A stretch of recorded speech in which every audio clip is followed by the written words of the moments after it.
Thank you very much. Thank you so much. I'm so grateful to be a recipient of this award and to be keeping such extraordinary company.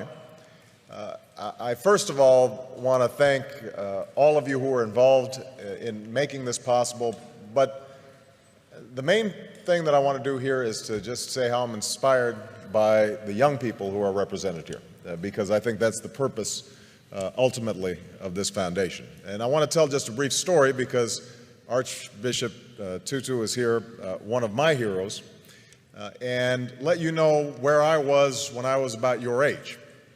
I'm really dating myself now, although I'm also dating the Archbishop, because back in 1979, I was a freshman in college at Occidental College in California. And I had had a somewhat rocky youth and teenage years. My father wasn't at home. I was growing up partly with my grandparents in high school.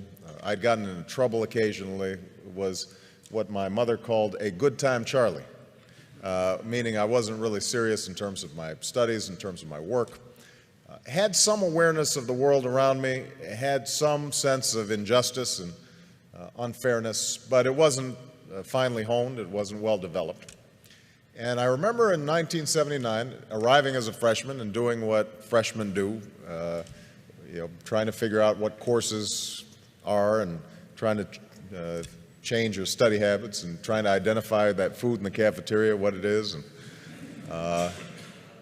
And we were visited on campus by a couple of gentlemen from South Africa who were representatives of the ANC in 1979, 1980. And they spoke about their efforts to overcome apartheid.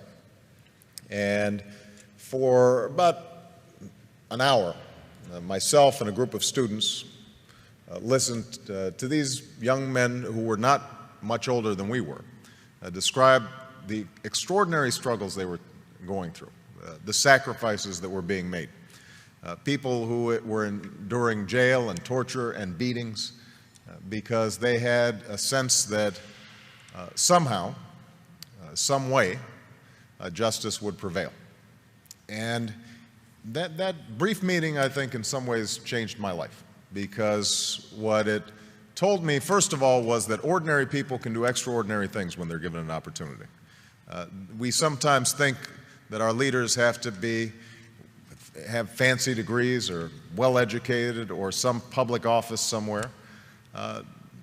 These young men had none of those things. But what they possessed was an anger over injustice that they were able to channel in a constructive, positive way. And I thought to myself that they gave me some sense of the direction that my life might go. And so I became active in the anti-apartheid movement on campuses. And I'm not sure we were particularly effective. As I recall, Occidental College continued to refuse to divest despite the various protests that we organized as students. I transferred to Columbia, and there was similar resistance on Columbia's campus. But over time, I like to think that I was part of that mosaic that applied pressure and ultimately helped those in South Africa achieve the extraordinary liberation that I would witness almost 10 years later as a law student. And I remember the image of Nelson Mandela walking out of prison and understanding that a seminal moment in history had occurred and that Mandela's long march towards freedom was not his alone, but was part of thousands of footsteps, of millions of footsteps of people all around the world. And I trace back me getting involved in politics to that moment, because as a consequence of that organizing on a college campus, I became a community organizer. As a consequence of a community organizer, after going back to law school, became a civil rights attorney. As a consequence of being a civil rights attorney, I entered the state legislature, and I now stand before you as a United States Senator and as a candidate for president. And so the primary message I guess I have in receiving this award is that all of you represent enormous potential and enormous possibility for change, because we all know that injustice still exists. It exists here in the United States, in every poor neighborhood, and every inner city, and every rural community, all across the country. There is quiet desperation. Young people's lives are filled with sadness and desperation and anarchy and chaos.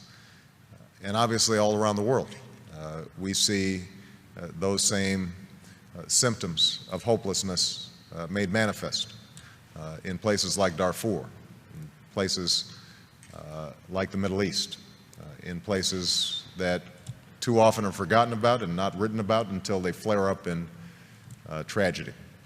So I hope that all of you who are on the brink of doing extraordinary things decide to channel that talent and that energy and that imagination to figuring out how do you